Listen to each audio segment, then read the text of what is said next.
হত্যা করো ওদের।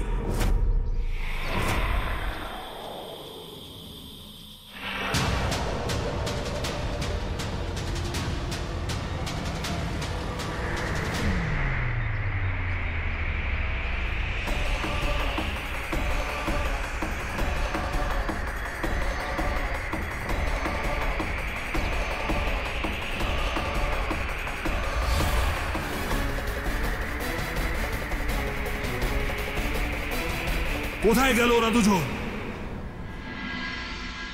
রাধা, তুমি আমার কথা শুনলে না। কোনো ব্যাপার না, দেবতারা শুনবে।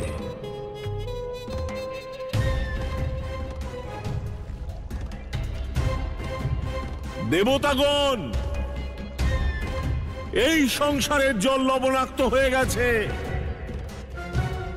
এখন তোমাদের কাছে শুধু দুটো পথই আছে। আমাকে আমার রত্ন বৈভব ফিরিয়ে দিয়ে সংসারকে রক্ষা করো, নয়তো উদ্ভিদ প্রাণী পেয় জলের অভাবে সম্পূর্ণরূপে বিনাশ হবে। এদের ভক্তিতেই তো তোমাদের শক্তি। যখন এরাই থাকবে না, তখন তোমাদের কি হবে? এই সবার মৃত্যুর জন্য তোমরা দায়ী থাকবে, কারণ এদের রক্ষা করবার বদলে তোমরা মুখ দর্শক হয়ে দাঁড়িয়ে আছো। আমার ধৈর্যের পরীক্ষা নিও না। ফিরিয়ে দাও আমার রত্ন, আমার বৈভব, সব সম্পত্তি। রাধারূপী লক্ষ্মী আমার কাছে বন্দী। এখন তোমরা বাধ্য। শেষবারের মতন সতর্ক করছি। উনি তো অনর্থ ঘটাতে যাচ্ছেন। আমার জন্য সমস্ত প্রাণীর উপর সংকট নামিয়ে আনছেন। এই সংসারকে বাঁচানোর জন্য আমাকেই কিছু করতে হবে। নারায়ণ নারায়ণ। প্রভু, এখন কেউ কিচ্ছু করতে পারবে না। কিছুক্ষণের জন্য মনে হচ্ছিল যে দেবী রাধা রত্নাকরের হাত থেকে এই সংসারকে রক্ষা করবেন, কিন্তু এখন এটা স্পষ্ট প্রভু যে দেবী রাধা ওনাকে আটকাতে পারবেন না। এখন তো একটাই উপায় আছে প্রভু, রত্নাকরের সমস্ত ধনসম্পদ ফিরিয়ে দেওয়া হোক, না হলে এই সংসারে কেউই জীবিত থাকতে পারবে না প্রভু। দেবর্ষি, সেই বস্তু রত্নাকরকে কিভাবে ফিরিয়ে দেওয়া হবে যা কখনোই তার ছিল না? অমৃত, ঐরাবত অথবা আরো বহুমূল্য রত্ন ইত্যাদি কিছুই তার ছিল না। তাহলে এসবের ওপর ওনার অধিকার কিভাবে আরোপিত হবে দেবর্ষি? নারায়ণ নারায়ণ। কিন্তু প্রভু, তিনি তো ওগুলো নিজের সম্পত্তি বলেই মনে করেন। আর যদি আপনি তাকে এই সব সম্পত্তি ফিরিয়ে না দেন, তাহলে যে সংসারের বিনাশ হয়ে যাবে প্রভু। জীবজন্তুরা জলের জন্য কষ্ট পাচ্ছে, আর পৃথিবীতে একটুও মিষ্টি জল অবশিষ্ট নেই। এই প্রাণীরা ভোজন ছাড়াও তবুও কিছুদিন বেঁচে থাকতে পারবে প্রভু, কিন্তু জল ছাড়া ওদের মৃত্যু শুধু নিশ্চিতই নয়, বরং খুব শীঘ্রই হবে প্রভু। দেবর্ষি, চিন্তা করবেন না। আমি রাধাকে সব বুঝিয়ে দিয়েছি। ওর এই সমস্যা সমাধান করার মতো বিবেচনাবোধ আর সদ্বুদ্ধি দুটোই আছে। ও ভালো করেই জানে যে এই সংকট থেকে বেরোনোর জন্য কি করতে হবে। নারায়ণ নারায়ণ। আপনি ধন্য প্রভু, আর ধন্য আপনার লীলা। নারায়ণ নারায়ণ।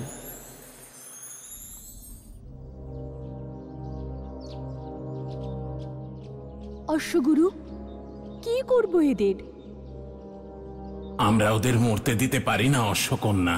সংসারে এমন এক ঔষধি আছে যা দিয়ে ওদের সুস্থ করা সম্ভব, আর তা হলো অশ্বগন্ধা।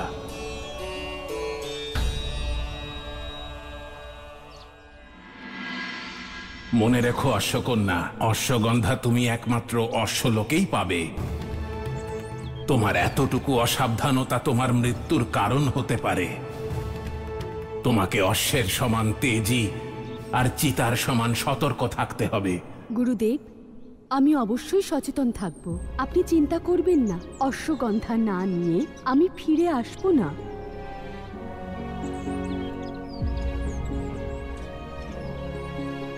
এদের প্রাণ বাঁচানো আমারও দায়িত্ব, গুরুদেব।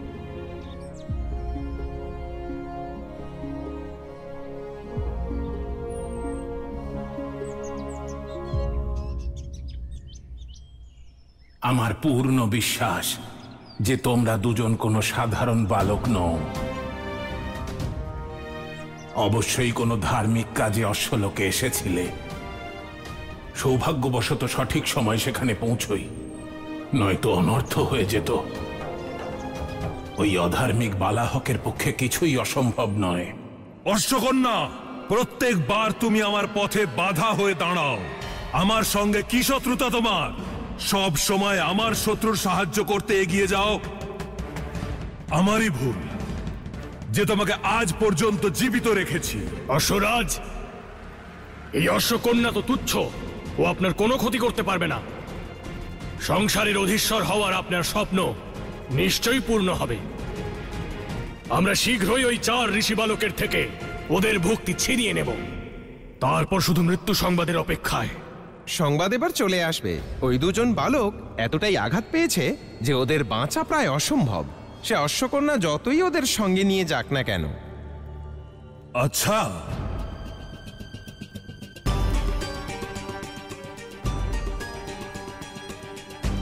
যদি তুমি আহত হয়ে মারা যাও, সেই অবস্থায় আমি কি করব? আমি কেন মরবো মহারাজ? ঠিক আছে, মনে করে নাও যে আমি মারা যাচ্ছি, তাহলে সেই অবস্থায় তুমি কি করবে? আপনার চিকিৎসা করব, বৈদ্যকে ডাকবো, আপনাকে বাঁচানোর চেষ্টা করব। হ্যাঁ, সঠিক উত্তর। এইভাবেই এই সংসারে সঞ্জীবনী ছাড়া অশ্বগন্ধাই এক এমন ঔষধি যে মানুষকে মৃত্যুর মুখ থেকে ফিরিয়ে আনতে পারে। আর আমার এটাই সন্দেহ হচ্ছে, সেই অশ্বকন্যা এই 2 বালকের প্রাণ বাঁচানোর জন্য অশ্বগন্ধা নিতে অশ্বলোকে অবশ্যই আসবে। আর এখানে আমি প্রস্তুত থাকব। অশ্বকন্যা, তুমি এখানে আসবে তো অবশ্যই, কিন্তু জীবিত ফিরতে পারবে না।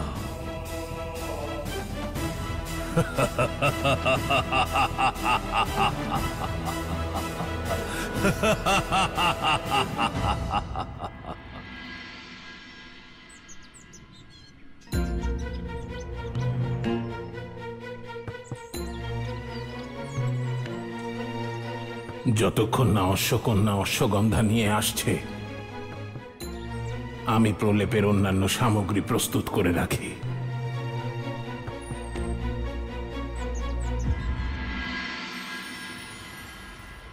রাধামা, শুনছো? এখন ধ্যান করলেও আর কিছু হবে না। পিতা, আপনি ঠিকই বলছিলেন।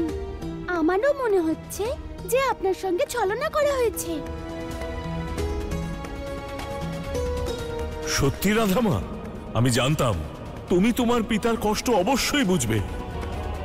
বুঝতে পারছো তো যে আমার সঙ্গে অন্যায় হয়েছে, আর আমার ওই হারানো সম্পত্তি ফিরে পাওয়ার অধিকার আছে, তাই তো? হ্যাঁ পিতা। খুব ভালো, তাহলে ডাকো সবাইকে। সবার আগে আমাদের একটা অনুষ্ঠান করতে হবে। যেভাবে সমুদ্র মন্থনের সময় সমস্ত সম্পত্তি, রত্ন আপনার কাছ থেকে নিয়ে নেওয়া হয়েছিল, সেইভাবে একটা অনুষ্ঠান করে সেগুলো ফিরিয়ে আনতে হবে। সঠিক বলেছো তুমি, হবে সেই যজ্ঞানুষ্ঠান।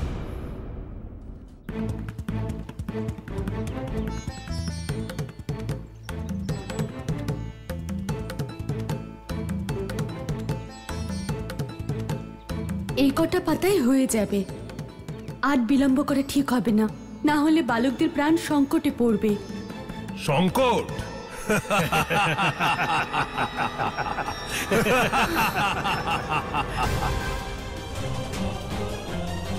ওদের তো যখন আসবে তখন আসবে, কিন্তু তোমার সংকট তো এখন এসে গেছে রাজকুমারী।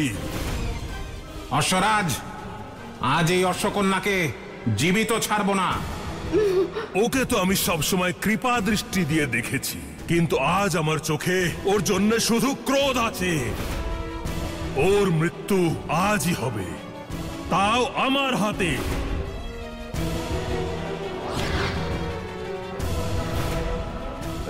বালাহক,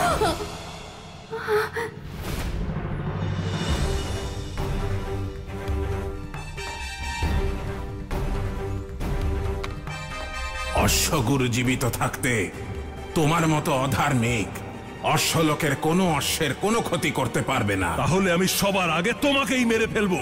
নিজের শক্তি নিয়ে খুব অহংকার হয়েছে না তোমার? তাহলে ঠিক আছে, নিজের সেই শক্তি প্রয়োগ করে দেখো আমার উপর।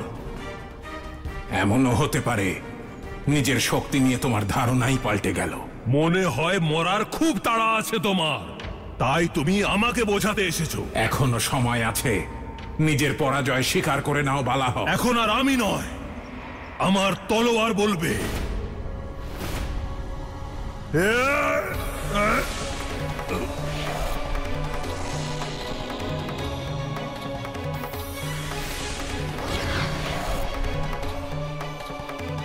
অশ্বকন্যা,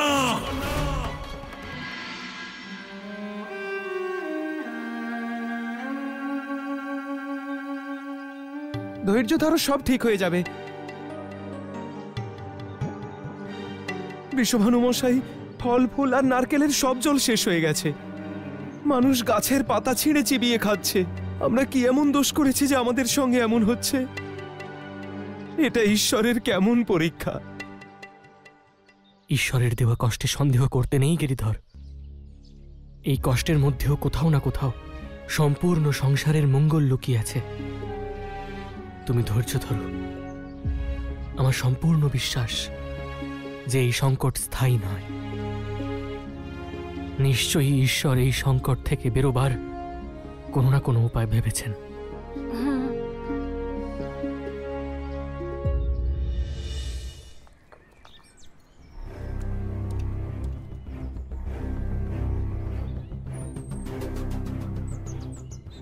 অশ্বগন্ধা এক অদ্ভুত ঔষধি। প্রধানত এর মূলের নানা গুণ রয়েছে যা যে কোনো বড় আঘাতকে সারিয়ে তোলে। দুর্বল ব্যক্তি যদি এটা সেবন করে তাদের দুর্বলতা দূর হয়, মানসিক ক্লান্তিও। আমার বিশ্বাস যে আমি এই ঔষধির দ্বারা ওদের সুস্থ করতে পারবো।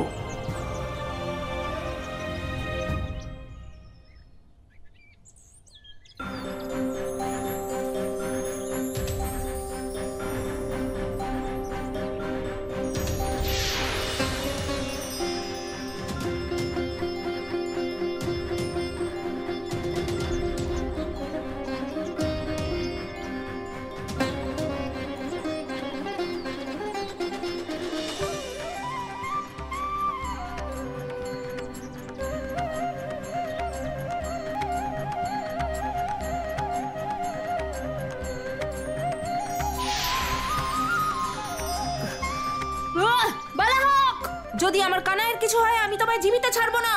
কোথায় তুমি? শান্ত হও বালক, বালাহক এখানে নেই। ওই দেখো, তোমার সঙ্গীও এখন সুস্থ। তোমরা দুজনে এখানে সম্পূর্ণ সুরক্ষিত। কি আপনাদের পরিচয়? আর অশ্বলোকে এসেছেন কেন? আমরা বৃন্দাবনবাসী। আমি কানাই আর আমার দাদা বলরাম। মথুরার রাজা কংসের নাম তো আপনি নিশ্চয়ই শুনেছেন। ওই অত্যাচারী রাজা? হ্যাঁ, ওকে মারার জন্য আমাদের দৈব শস্ত্র আর দৈব রথের প্রয়োজন ছিল, যা আমরা লাভ করেছি। কিন্তু সেই রথ টানার মতো শুধু 4টি অশ্ব আছে এই সংসারে। তারা হলো বালাহক আর তার ভাইয়েরা। আমরা তাদের খোঁজেই এই অশ্বলোকে এসেছিলাম, কিন্তু এখানে এসে দেখলাম ওরা নিজেদের শক্তির অহংকারে অধর্মের পথে চলেছে আর ঋষিকুমারদেরও বন্দী করে রেখেছে। তাদের মুক্ত না করানো গেলে এই সংসার থেকে ভক্তির শক্তি শেষ হয়ে যাবে আর বালাহকের মতো অধার্মিক এই সংসারের অধিপতি হয়ে যাবে। আমরা কি জানতে পারি যে আপনারা কারা আর আমাদের কেন সাহায্য করছেন? সাহায্য আমরা আপনাদের করিনি, বরং আপনারা আমাদের করেছেন বালাহককে আটকানোর প্রচেষ্টা করে। কিন্তু ওকে থামানো অসম্ভব। তোমরা এখন নিজেদের লোকে ফিরে গেলেই তোমাদের মঙ্গল হবে। ওই ঋষি কুমারদের মুক্ত করতেই হবে, আর তারপরে ওই 4 অশ্বকে ধর্মের পথে নিয়ে আসতে হবে। আমাদের এই উদ্দেশ্য পূরণ না করে আমরা কোথাও যাব না। শুধু আপনারা কেন, স্বয়ং ব্রহ্মাদেবও ওই বালাহকের কোনো ক্ষতি করতে পারবে না। দেবী, আপনার বালাহকের সঙ্গে কি শত্রুতা? আমি অশ্বলোকের রাজকুমারী। আপনি যদি এখানকার রাজকুমারী হন, তাহলে বালাহক কে? আর কোন অধিকারে রাজ সিংহাসনে বসে আছে ও? আমার পিতা অশ্বলোকের রাজা ছিলেন, আর ইনি ছিলেন এখানকার পুরোহিত, অশ্বগুরু। বালাহকের প্রথম থেকেই অশ্বদের শক্তি নিয়ে খুব অহংকার ছিল। সমগ্র সংসারের উপর নিজের অধিকার স্থাপন করার স্বপ্ন ও প্রথম থেকেই দেখে আসছিল। ধীরে ধীরে সে অন্যান্য অশ্বদের আমার পিতার বিরুদ্ধে বিদ্রোহী করে তোলে, তাদের ভ্রমিত করে সকলকে অধর্মের পথে চলার জন্য প্রেরণা দেয়। আমার পিতা ধার্মিক ছিলেন, তাই উনি জানতেন যে বিধাতা অশ্বদের এত শক্তিশালী কেন বানিয়েছেন। উনি সেই অনুসারেই কর্ম করতেন। কিন্তু এর মধ্যেই বালাহক তার বিরুদ্ধে ষড়যন্ত্র করেছিল। আর একদিন দুর্ভাগ্যের ব্যাপার এইটাই যে আমরা অশ্বরা মানুষের থেকে অনেক বেশি শক্তিশালী, কিন্তু তবুও আমরা ওদের দাস। দাসত্বের এই মানসিকতাকে পাল্টাতে হবে। আমাদের নিজেদের অধিকারের জন্য যুদ্ধ করতে হবে। এবার মানুষ আমাদের উপরে নয়, আমরা এই সম্পূর্ণ সংসারের উপর শাসন করব। হ্যাঁ, আমরা শাসন করব। হ্যাঁ, আমরা শাসন করব। আমরা শাসন করব। বালাহক,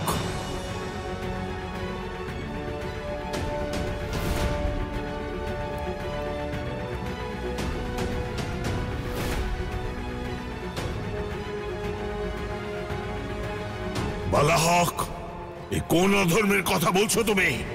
অধর্ম নয়, অশ্বদের ভালোর কথা ভাবছি আমি, যা আপনি কোনোদিনও করেন না।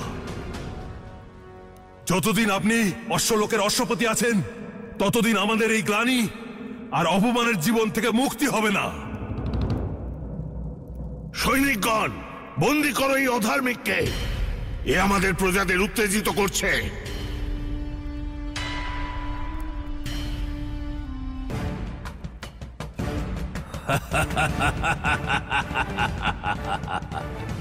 বন্দি করে না ওকে।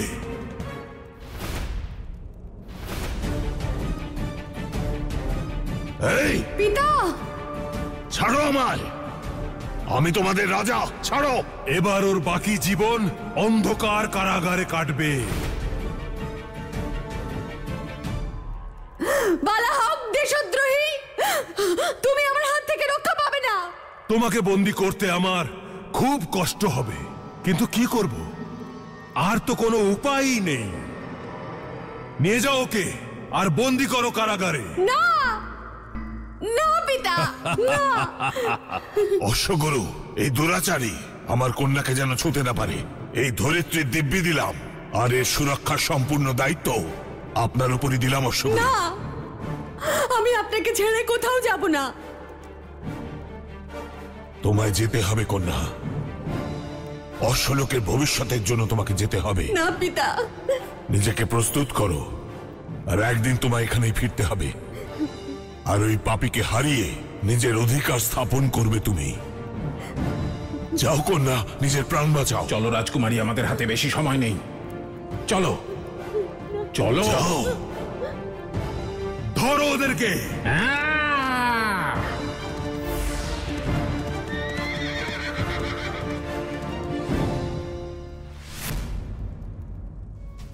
অর্থাৎ আপনারা দুজন এখনো সংকটে রয়েছেন। তাহলে আমরা এই পর্বতে সুরক্ষিত কিভাবে? বালাহক বা তার সৈন্যরা এই পর্বতে আসতে পারবে না। সেই জন্য আমরা এখানে আমাদের স্থায়ী আশ্রয় বানিয়েছি।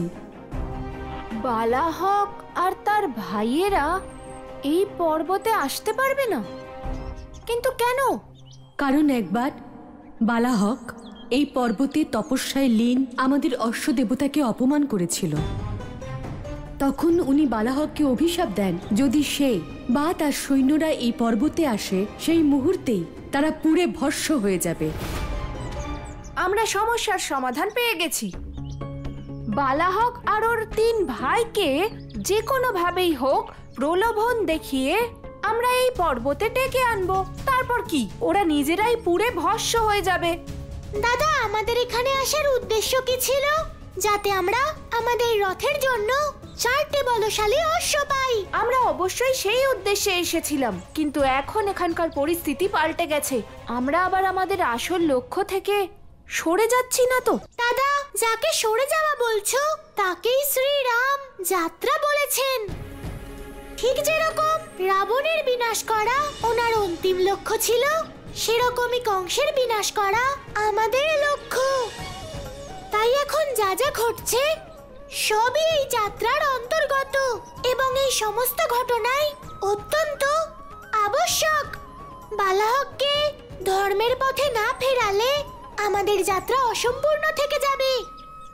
আমার তো মনে হচ্ছে যেন এই বাণী সাক্ষাৎ প্রভুর মুখ থেকে শুনছি। হে কানাই, হে বলরাম, এই অশ্বলোকের ভূমি আপনাদের পদধূলি পেয়ে ধন্য হলো।